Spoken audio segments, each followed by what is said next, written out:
Assalamualaikum warahmatullahi wabarakatuh. Kami dari kelompok 9. Pada kali ini, kelompok kami akan menjelaskan apa itu APBN, APBD, serta bagaimana keterkaitan dua hal tersebut dalam ekonomi politik. APBN sendiri merupakan sebuah rancangan yang dibuat dengan cara sistematis yang berisikan tentang rancangan terkait dengan pendapatan dan belanja untuk negara dalam satu tahun dimulai dari 1 Januari hingga 31 Desember.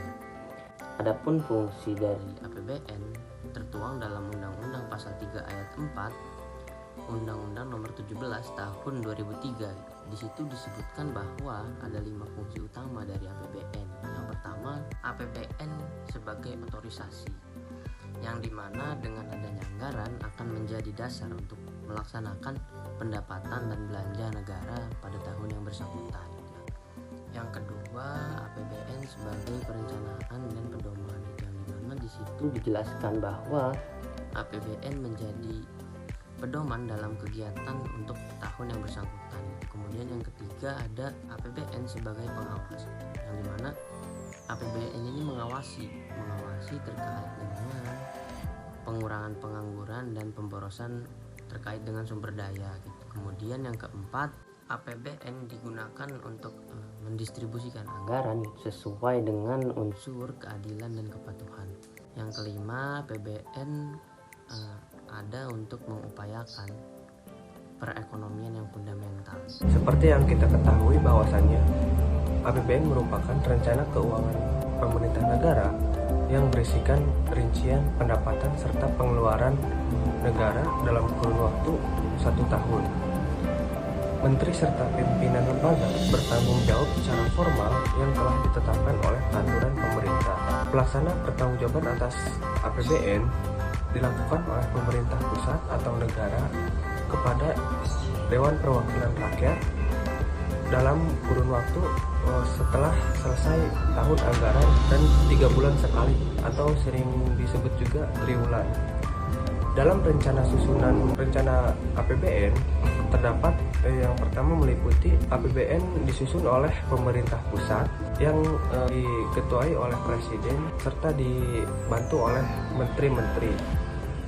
Yang kedua, setelah susunan tersebut selesai, diajukan kepada Dewan Perwakilan Rakyat. Setelah adanya pengajuan tersebut, Dewan Perwakilan Rakyat dengan pemerintah pusat akan membahas rencana APBN tersebut. Jika rencana APBN tersebut disetujui oleh Dewan Perwakilan Rakyat, maka rencana APBN tersebut akan ditetapkan sebagai peraturan negara. Akan tetapi sebaliknya, jika rencana APBN tersebut ditolak, maka pemerintah pusat perlu menggunakan APBN tahun sebelumnya. Nah, untuk APBD sendiri yaitu adalah anggaran pendapatan dan belanja daerah. APBD sendiri merupakan suatu bentuk rancangan ataupun rencana keuangan tahunan pada pemerintah daerah yang ada di Indonesia. Serta hal tersebut pastinya telah disetujui oleh DPRD atau Dewan Perwakilan Rakyat Daerah. Untuk fungsi APBD sendiri sebenarnya tidak jauh berbeda dengan fungsi APBN, yaitu berfungsi sebagai suatu otorisasi yang mana nantinya anggaran tersebut akan menjadi suatu dasar untuk melakukan pendapatan serta belanja pada tahun yang akan bersangkutan pada suatu daerah tersebut. Lalu dalam surplus anggaran APBD, pendapatan tersebut dapat dianggarkan oleh suatu daerah untuk pembayaran pokok utang, lalu untuk penyertaan modal atau investasi daerah, pemberian peminjaman kepada pemerintah pusat ataupun kepada pemerintah daerah lainnya, dan juga untuk pembentukan dana cadangan. Misalnya, untuk dana pilkada ataupun pembangunan infrastruktur. Untuk fungsi APBD lainnya selain otorisasi, yaitu ada perencanaan, alokasi, distribusi, stabilisasi, dan juga pengawasan. Jadi, setelah mendengar penjelasan dasar mengenai APBD itu sendiri, dalam pelaksanaannya APBD ini tidak jauh berbeda dengan APBN. Namun dalam skala atau lingkup yang lebih kecil, yaitu pada tingkatan provinsi dan kabupaten atau kota. Nah, sehingga yang menjalankan dari APBD itu sendiri adalah pemerintah di tingkat yang lebih kecil, yang mana adalah pemerintah daerah. Nah, dalam rangka akuntabilitas pengelolaan keuangan negara, seluruh pimpinan lembaga daerah selaku pengguna anggaran bertanggung jawab atas pelaksanaan kebijakan yang ditetapkan dalam peraturan daerah mengenai APBD dari segi manfaat atau hasil. Pertanggungjawaban dalam pelaksanaan APBD ini dilaksanakan oleh pemerintah daerah kepada DPRD setiap selesai tahun anggaran dan setiap 3 bulan sekali atau triwulan. Jadi, selanjutnya adalah mengenai langkah penyusunan APBD. Yang pertama, pemerintah daerah akan menyusun yang namanya RAPBD. Yang kedua, pemerintah daerah akan mengajukan RAPBD kepada DPRD.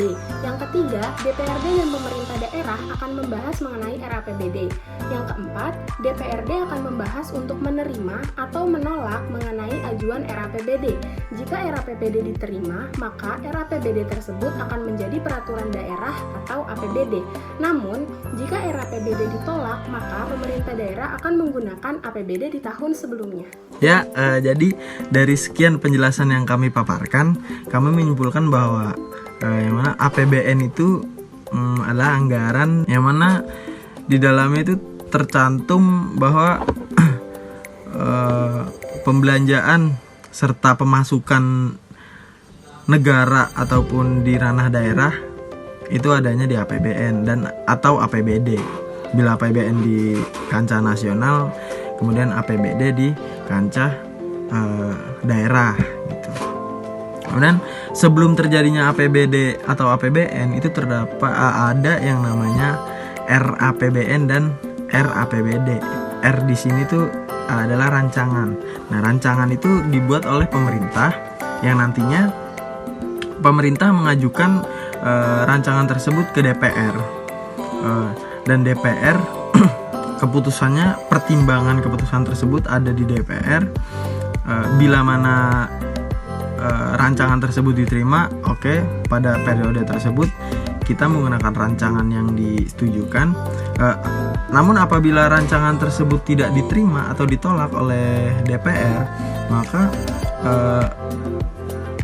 untuk APBD atau APBN periode tersebut itu menggunakan rancangan yang tahun lalu gitu. Jadi mengulang. Menteri dan juga pemimpin lembaga di sini bertanggung jawab secara formal akan APBN yang dicantumkan pada pemerintah daerah. Di situ tercantum bahwa pertanggungjawabnya itu secara formal. Nah, kemudian ada di sini pertanggungjawaban yang akan diajukan untuk ke DPR atau DPRD. Bila APBN itu ke DPR, kemudian APBD itu ke DPRD, dan nantinya pertanggungjawaban itu dilaksanakan selama periode 3 bulan sekali atau yang biasa kita sebut yaitu triwulan. Nah, sebenarnya fungsi dasar APBN dan APBD itu adalah gimana caranya rancangan APBN dan APBD tersebut menjadi pedoman serta rincian pendapatan dan pengeluaran yang ada di periode tertentu. Sekian video presentasi dari kelompok kami terkait apa itu APBN, APBD, serta keterkaitan dalam ekonomi politik. Untuk kurang lebihnya kami mohon maaf. Wassalamualaikum warahmatullahi wabarakatuh. Terima kasih sudah menonton. Bye.